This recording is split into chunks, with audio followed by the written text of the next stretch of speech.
Hey y'all, welcome back to Up the Coast with Alex and Britt. We are officially on episode 7 of our 2025 season for our podcast covering all things ACC softball.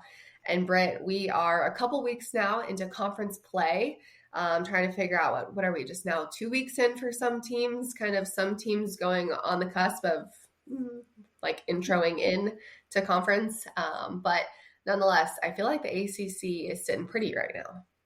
Yeah, and I feel like we finally have a bit of a sample size now that we can kind of get an idea of what to expect moving forward. And with the new additions and the graduations, we've been waiting to see, hey, what are these teams capable of?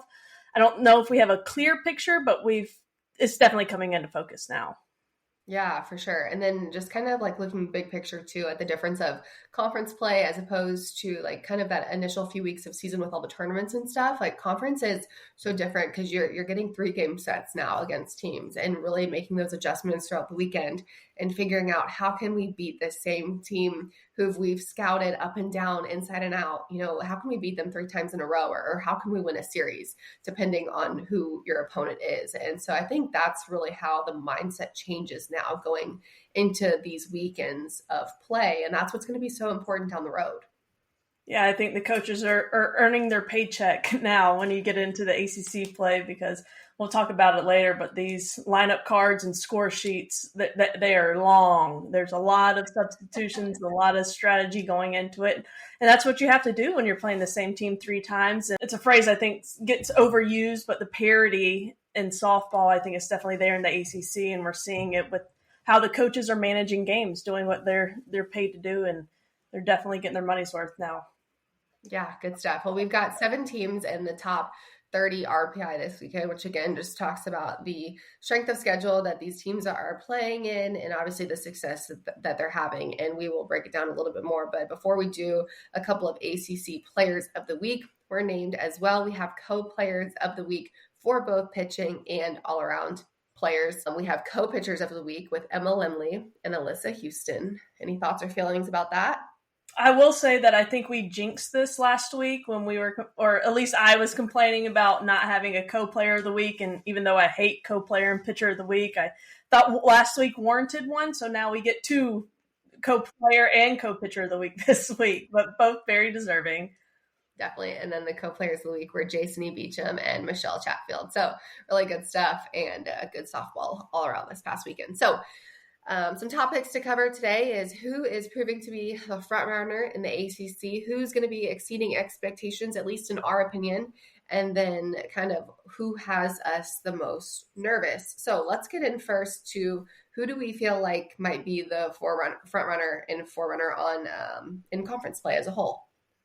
You know, in my opinion, I think right now it's between Virginia Tech and Florida State. I think Florida State definitely edges them out right now, just being more of a complete team. I don't think Virginia Tech is far behind, and I also don't think Virginia Tech gets the attention and notoriety that Florida State does. And I also think that's because of the schedule that Virginia Tech plays out of conference. I think Florida State really challenges themselves out of conference, you know, going down to Clearwater and then going out to Oregon, playing those games, and then they play Alabama on Wednesday. So they're playing a lot of big-name teams and getting a lot of eyes on them and get a lot of attention. And Virginia Tech just not having that same test as Florida State. But Florida State, you know, I think every year we say it, that they continue to progress and develop and get better. And I think right now they're the clear number 1.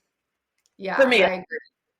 I agree. I think Florida State as well. But I think Florida State's like kind of the sexy team just because of historics and how well they've done the last several years, things like that. Virginia Tech is really gritty, in my opinion.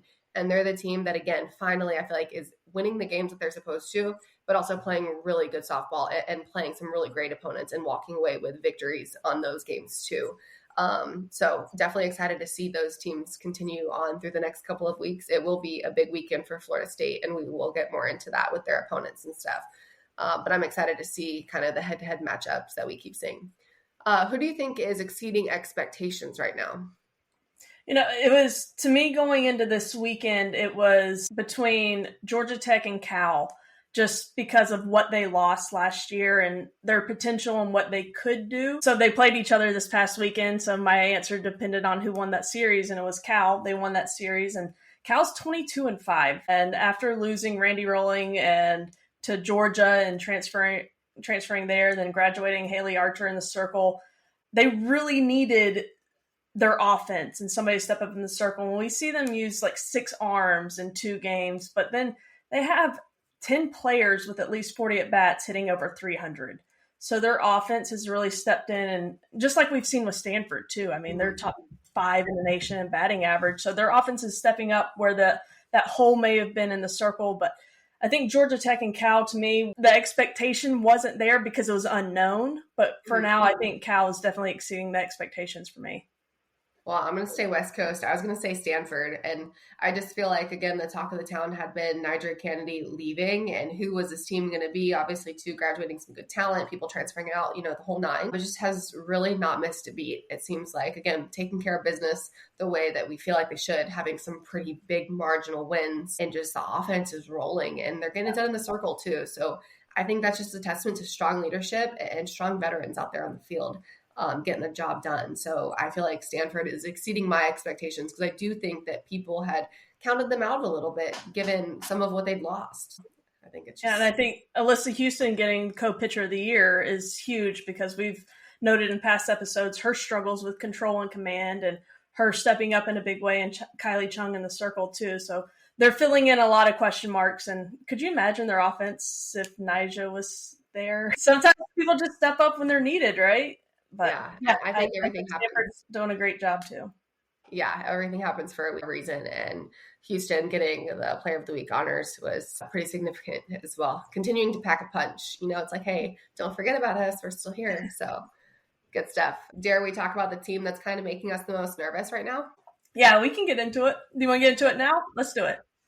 We'll just go ahead to, I think we both agree that it's Duke. I don't think there's anybody else would argue against it just based on the roller coaster they're going on right now. They went out to Mary Nutter and beat Nebraska and UCLA and then come home and get swept against South Carolina. And then this past weekend, they dropped 1 to Syracuse. And, it's just like, as an outsider looking in, you're looking on paper, Cassidy Kurt's back. The majority of their offense is back.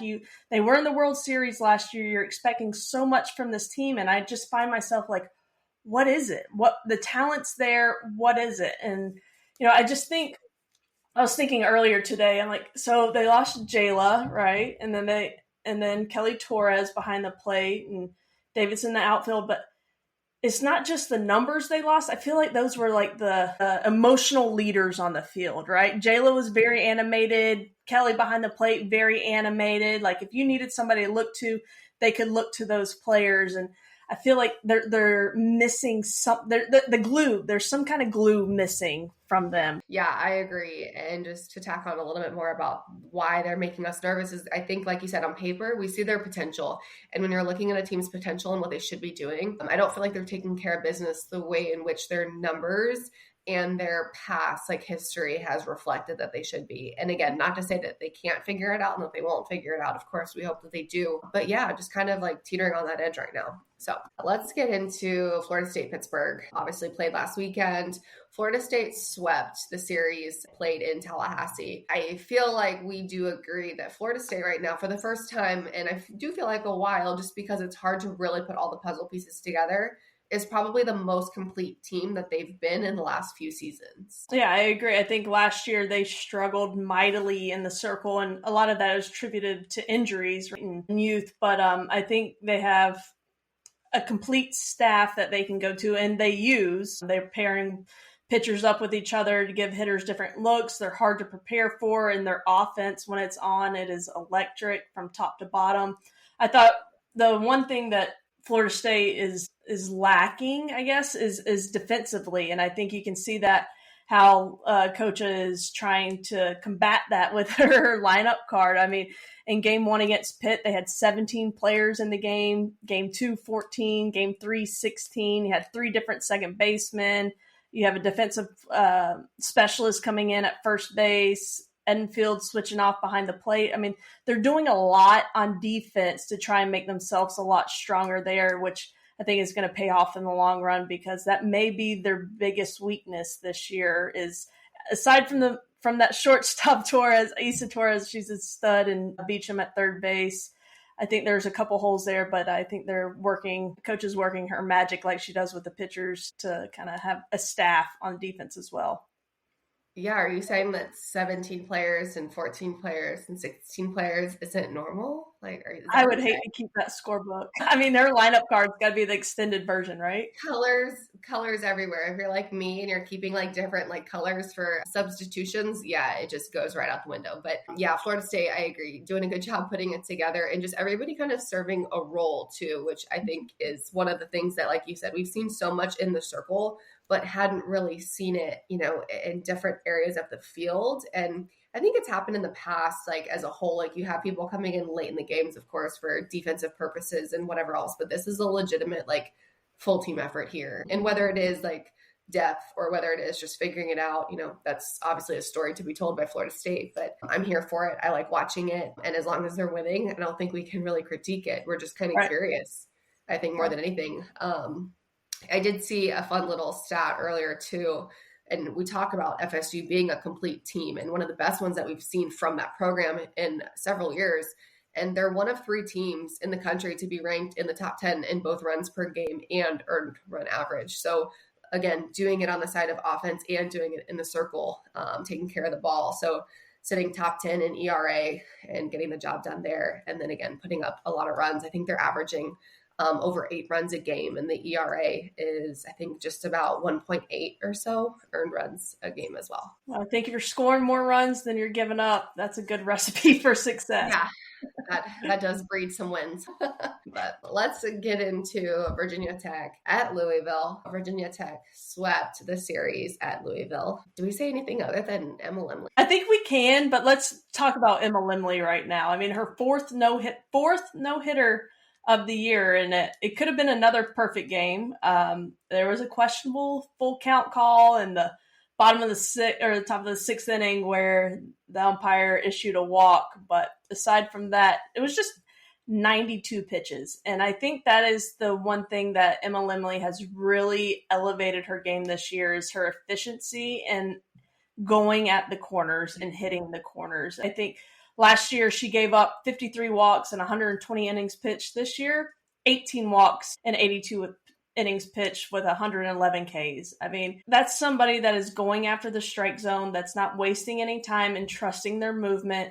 I saw an interview she did after the game, after her no-hitter, that coming into that game, her inside rise ball wasn't working right. She wasn't placing out in the corner where she wanted to, so she really worked on that. And just seeing that focus of a pitcher knowing I'm not wasting pitches, but I'm going to move it, but I'm also going to move it on the corner. And I think that's just really elevated her game and her confidence level. We know how much talent she has, but when she has that confidence, she's unhittable.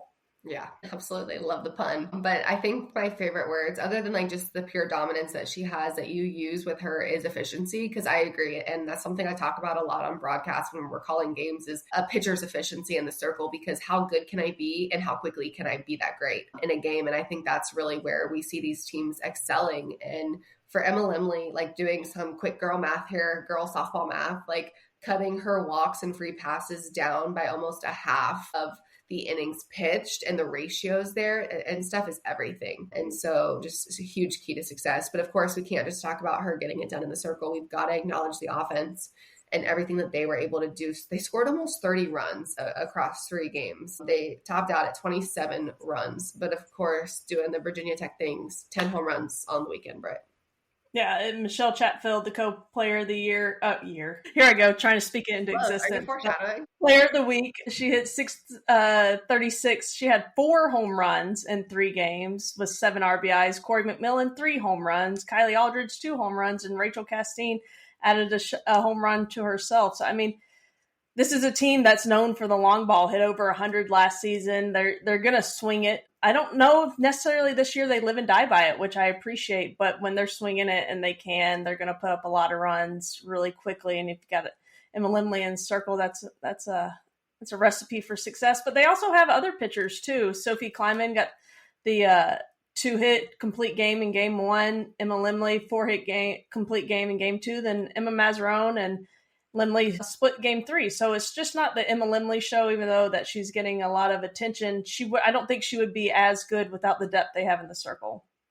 Agree. It's just like hitting, right? You've got to surround yourself and protect yourself with good hitters so that your best hitter can get pitches to hit. Kind of same with your pitching staff. And when you can surround a team with good pitchers, there's only going to be good things to come. So good stuff. Love to see Virginia Tech having the success that they are. I think it's been a long time coming. So we're fired up. Syracuse at Duke. This was an interesting one, in my opinion. Some of the games were a little close, and it just caught me by surprise more than anything. Yeah, I don't think anybody would go into the series and be like, all right, this is going to be an extra inning game, an upset, and then a close one. Yeah. Just because, Syracuse history is usually bottom of the ACC, but we've seen them in the past couple years a few years ago, they got the first ACC tournament win. They've, finished, just even making it to the ACC tournament was an achievement for them. But I think Coach Depkin has really done a good job in the past couple of years of elevating this program. But I want to give the flowers and the recognition to Madison Knight. I mean, she has been there and has gone through the grind and the struggle, and she has stayed true and loyal to this program. And she came out huge in their upset against Duke. She threw the complete game and then had the go-ahead home run in the top of the 7th. I mean, that's just a stellar performance.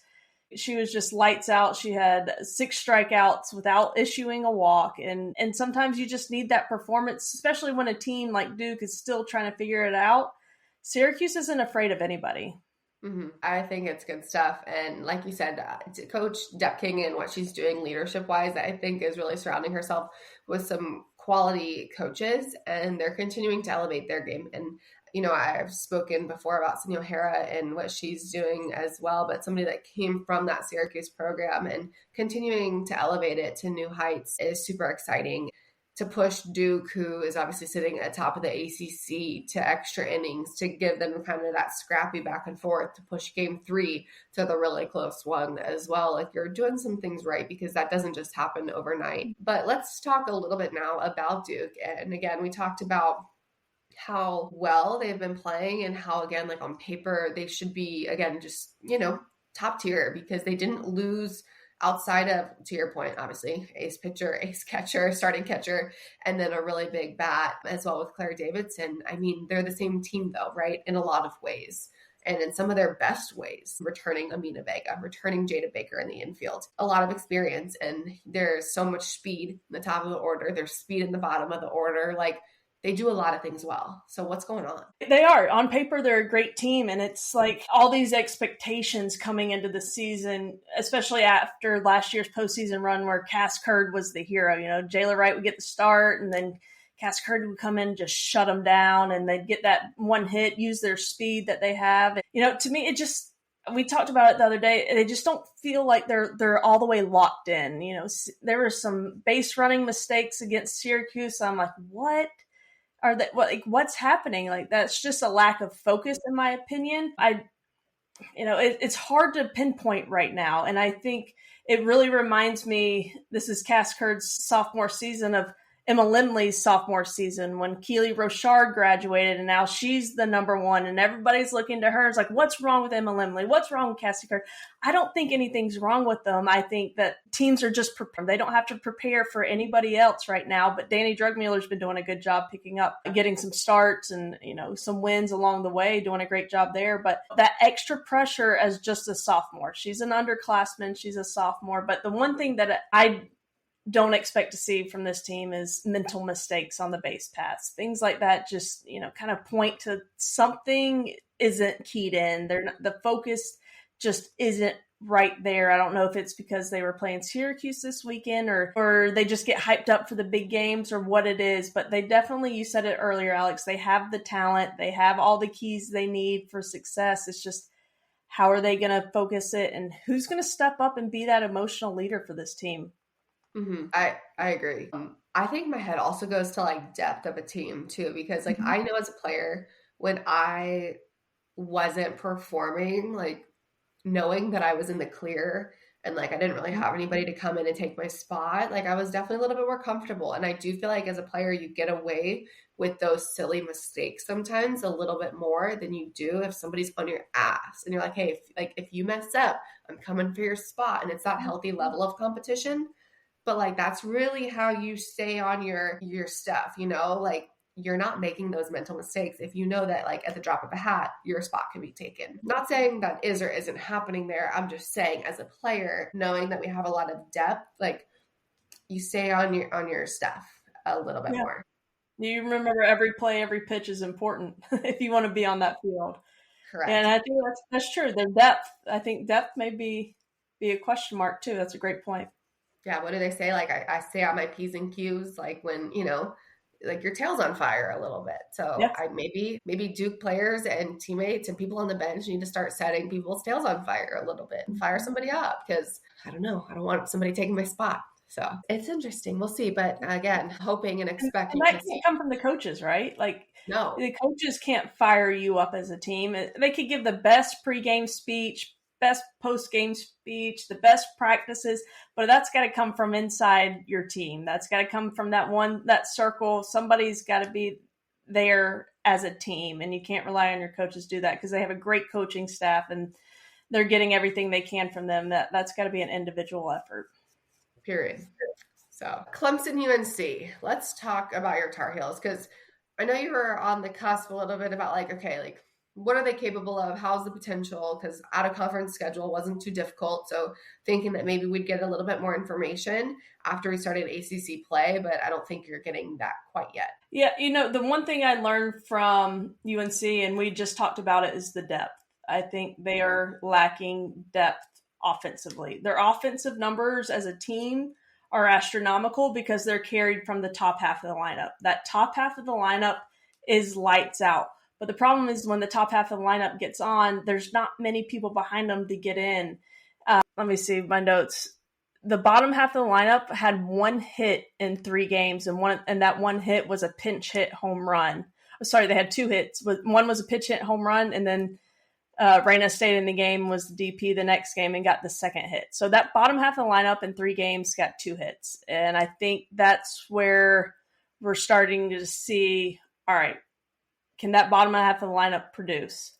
And they couldn't this weekend against Clemson, but Clemson, Basinger in the circle really kind of showing us that she's the number one. But, UNC has the numbers and the talent to do it at the top half. It's just that depth right now that concerns me. Yeah, and we both know very well that the best teams that go far have, even if it's not depth in the bench, always like you have 1 through 9 who are solid and can get the job done. Because when you start facing the best talent, they're going to be able to pick off the top 3 or 4 hitters and just not put them in situations to get on or get in the box with people on base. When you can kind of control that or at least like influence it heavily, like on the other side, it makes for a really long day when you're that team. You've got to be able to get it done 1 through 9, hopefully 1 through like 12 if you're sitting pretty, right? Yeah, absolutely. So, that's the luxury. It is, but it'll be interesting to see how that kind of continues to play out for UNC. But Clemson doing a really good job. Macy Cintron, man, she is hot right now. Like she's swinging a really hot bat. She's doing well. And I just feel like she's super clutch. Yeah, and just a freshman coming up, 2 hits in every game this weekend. I mean, it's hard enough to have a multi-hit game, but to do it every game in a 3-game series where the coaches are watching film every night and making adjustments to you and just shows you her level of softball IQ to make those adjustments. It's like, okay, she got 2 hits on these pitches. We won't throw that again. The next game she gets 2 hits on these pitches. Like she can hit them all. And for a young player to be able to do that, that's awesome. I think that name, Macy Cintron, is going to continue to be brought up over the next 4 years and be a really big deal. But Reese Basinger in the circle, 2 complete games, 2 complete wins. That's great. And the names that we hear all the time, Alex Brown, Maddie Moore, Julia Noller, I mean, they're still staying hot. And I think that scrappy, fiery kind of, I don't know, I don't want to say, I don't know. Just that kind of rude team that you play against. Clemson's kind of rude this year, and they have to have that kind of mentality, and they've got it, and they took 2 out of 3 from UNC this weekend. Big win for the Tigers. I almost did say Clemson earlier with the team that is kind of surprising me the most. Yeah. However, Clemson, it's hard to say that at the same time because like they didn't have as much success last year as I thought they would have given the team that they had and the people that graduated. But everybody can go through some rocky stuff. So I think Clemson though is rallying really well and keeping their name at the top of the ACC as a whole to sit kind of in that top 5 if I had to like dwindle it down. And I really like to see what the people there are doing. And again, a lot of it led by, of course, the performances in the circle, but then, of course, the top part of the lineup is really good for Clemson. And so just seeing kind of how they continue to evolve into a program, still building culture and stuff for themselves has been really fun and really interesting too. Georgia Tech at Cal. Cal took 2 in the series, so coming out on top. A couple, like a big margin win, 10-2, but then the next game was close, 5-4. So I think that Georgia Tech playing Cal pretty tough was nice to see. This is a Georgia Tech team that, again, was really good last year and putting up some really big numbers. Yeah, they got a taste of their own medicine in game 2 with the walk-off. With, what was it, 5 walk-offs Georgia Tech has in the season and Cal walking off there. And not to give any excuses to Georgia Tech, because I know that team and Amo or Coach Morales would not want any excuses, but I know they flew in late Thursday night, got in from Atlanta, Georgia to Berkeley, California late at night. They weren't able to practice on the field because of weather. The tarp was on there. You know, it's just this added factor that we're going to have to start dealing with, and teams are going to have to start dealing with the addition to Stanford and Cal coming into the ACC and those long trips. And then sometimes there's weather and these players never been on this field. They, you know, just that first game is like getting to know. And unfortunately for Georgia Tech, the game doesn't care. The game doesn't care how long you flew, how late you were up, that you didn't get to take ground balls on that field or get a feel for it. But that's just a new element to the ACC this year and how college sports are in general. And, you know, does it help the home team out there? Or when Cal and Stanford come to the East Coast? I think certainly it does. But the game doesn't care. But Georgia Tech taking that last one and snapping Cal's 16-game winning streak, it probably was a much better feeling for them to come home. I know they're staying out there and playing St. Mary's, and I saw some pictures of them on the Golden Gate Bridge. So, you know, just experiences like that are pretty cool for an East Coast team and maybe some players that would never get to experience that either. So Definitely. I really was excited for that matchup, and it turned out to be a really good, entertaining weekend. Yeah, like to see them, like you said, enjoying spring break and a little time because we know Georgia Tech and, well, even Cal, but just taking so much pride in their academics. But it's been cool to follow teams and kind of like their personalities throughout the season too and how they evolve and the things that they get to do off the field. But yeah, I think the back and forth battle is, again, always fun to see. Georgia Tech, like, doesn't surprise me, them coming out like that. And I have a couple kids like in the Central Florida area that like want to go to Georgia Tech really bad. And I was like, hey, like they just got another walk-off. Like that's pretty crazy.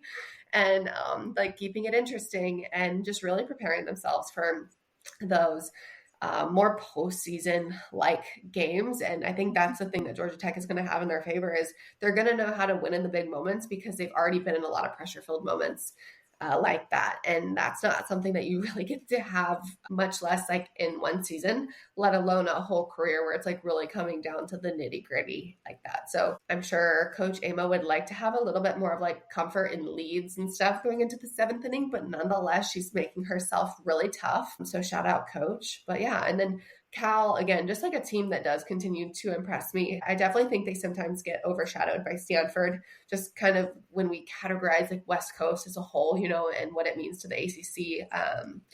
But because Stanford has been so good the last few years, but I think what Cal is doing in particular is really special. And I'm excited to see them continue to find that identity through conference play and competing against some really good teams in the ACC. Yeah, I think Cal, last note on them is they know who they are. There's no doubt about they're coming onto the field. They're the bully. They're going to bully you. They're going to know in their hearts that they're better than whoever steps on the field. They have that confidence, and that can go a long way. So I'm excited to see them get further into ACC play, and I expect to see them on the top half of the rankings at the end in the ACC. Agree. One last thing for real this time about Cal, because I know you said one last thing too, but I think that a lot of that too is Coach Spencer. I just feel like she's somebody that's really comfortable in her skin and somebody that's like really like knows what she brings to the table. And I feel like she kind of exudes that kind of confidence to her players. Yeah. As somebody that's played against her, Right. you don't want to play against her. Right. And that's how Cal is. I think they've kind of adopted that too. You don't want to play against them because they're going to be gritty. They're going to talk. They're going to do all the things to try and distract you. And they're also really good at it, and they're good athletes. So yeah, I think they definitely are feeding off of the confidence, and she's a national champion. So why wouldn't you? So yeah, I think you're spot on. That was good. That gave me a little chills. Notre Dame and NC State, two teams that I do feel like have kind of fallen back to the bottom of the conference just in regard to like look and what's going on and are they having the big games, and they're both staying pretty quiet. Again, this is an NC State, well, actually both programs getting new leadership. You know, it feels like Coach Leftwich is doing a really great job in year 2 now at NC State, trying to figure it out. Again, reprogramming an identity and culture for this program that lacked it for a while. And again, we're not going to get into what the players went through their time and stuff, but just it's hard. And I think it's going to take time. So I just think NC State is going through growing pains. I think that they've got some really good people in their lineup with the Ensley sisters, and, they've got good talent out there, but they're just still finding their way. But Notre Dame as well, again, leadership change and just bringing in a whole new culture. Like there's a lot going on in these two places. And I think that's hard to ignore every time we talk about them. Yeah, I think if in this day and age, we're looking for somebody to come in and be a magic worker and just turn everything around in a year. And that's just not realistic if you want to build something sustainable. It's going to take some time. It's going to take a few years. I think both those fan bases need to be patient and trust the process, because it's not going to happen in 1 year, 2 years.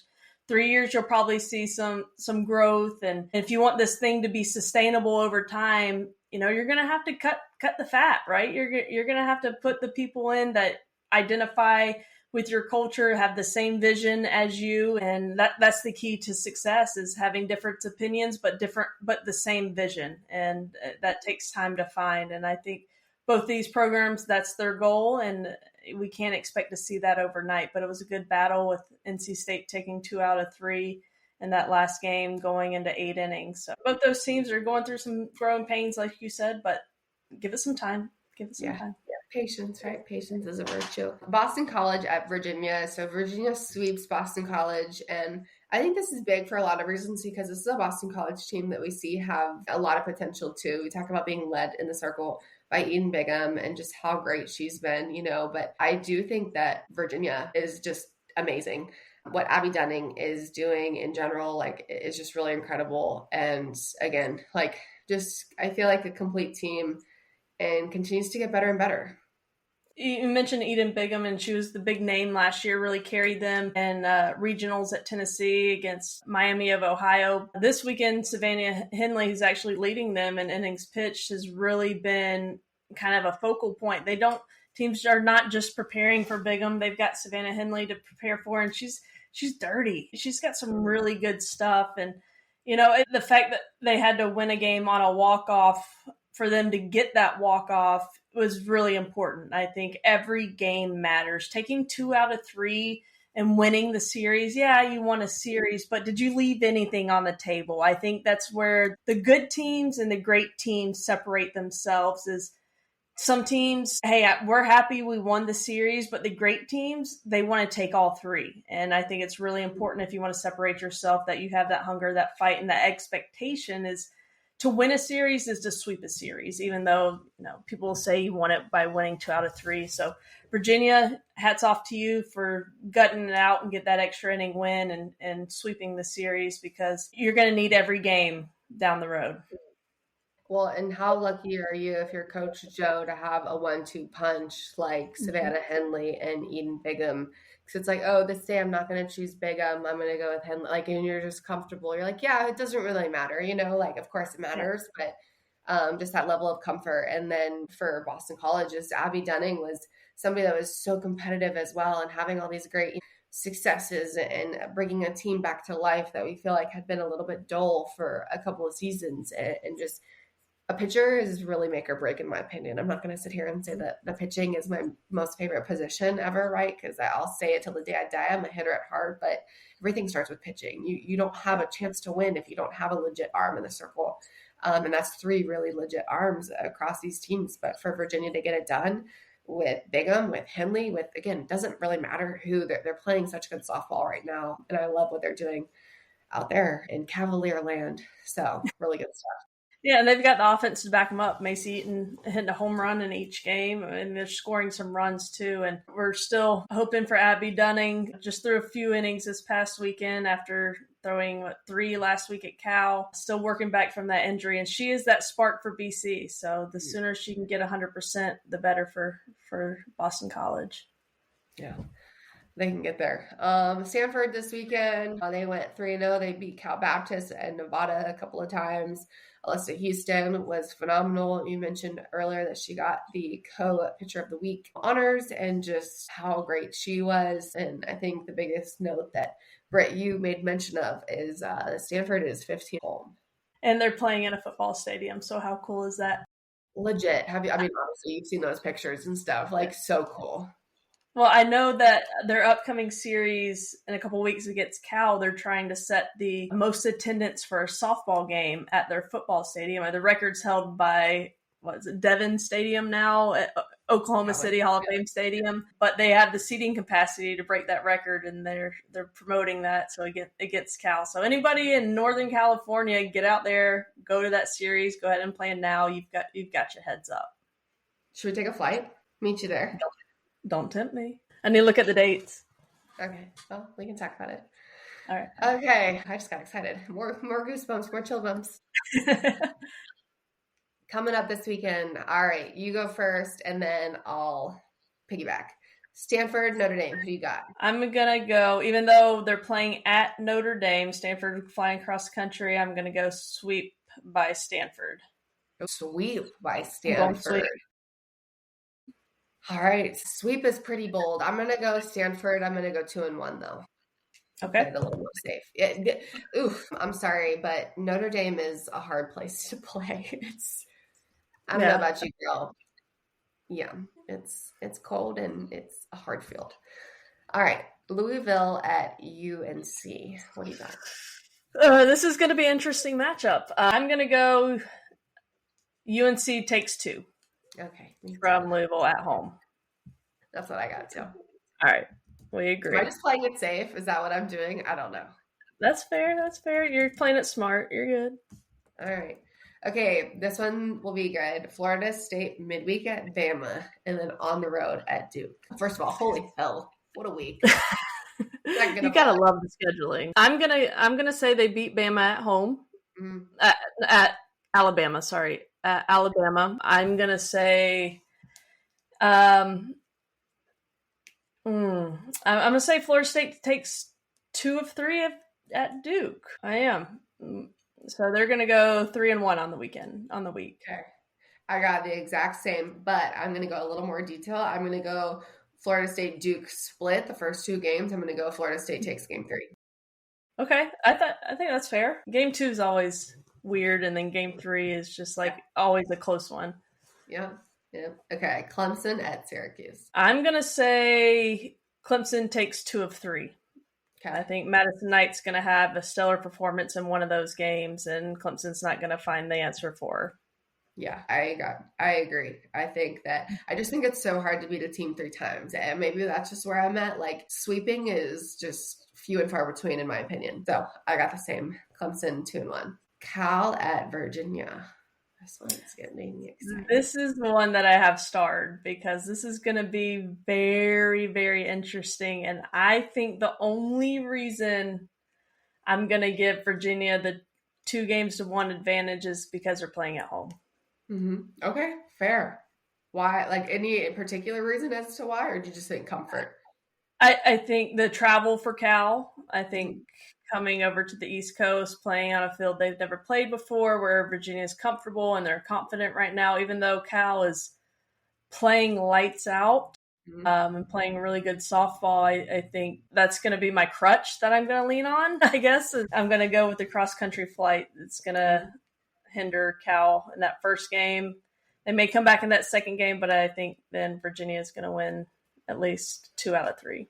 Okay, I got Virginia 2 out of 3 as well. And I'm just going to go back to the identity piece. Like, I think Cal's too scrappy. I think they're going to walk away, whether it's by kicking and scratching, with 1 win on the weekend. So I feel like I'm just like, oh, yeah, me too on everything you're picking. No, but I wouldn't. I'll say I won't be surprised if Cal does come away with 3, with 2. Sorry, I don't think they'll sweep. I wouldn't be surprised if it came away with 2. But I think I'm gonna go. If I was betting on it, Virginia 2. I do think like that one, that series, and of course like the Florida State Duke series, because I just think no matter what happens, like no matter how Florida State's playing right now, if they're playing super well, no matter if Duke is or isn't, like I just think that you rise to the occasion a little bit more with certain opponents, right? And I think that's what we're going to see in that series. And then again, I think that Cal and Virginia are so evenly matched. It really could go either way. NC State at Boston College. I'm going to go BC taking 2. Okay. I was going to go BC sweep for the first. BC sweep. That's all right. Yeah. All right. Well, we'll see. We will see it somewhere. Yeah. And if Abby Dunning's back healthy, that's a pretty good bet, but we just don't know the injury report right now. So, yeah, we need to see. My dogs will go crazy, so I'm gonna not. Well, good. That was a heck of a weekend last week in the ACC. We've got some really good matchups this weekend with Duke, Florida State. I mean, that and Cal and Virginia, I'll be locked into those for sure. But ACC is going to be a lot of fun again this week. Start to see that separation from the top and bottom. We're at that point. Or is everybody going to be pretty even? God only knows, right? I guess we'll see. Should we mention that we're going to have a special guest next week?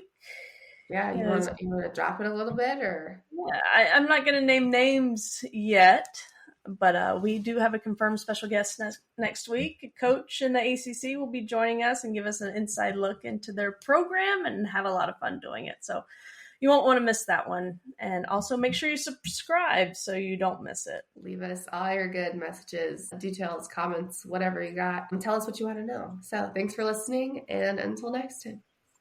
Bye. Bye.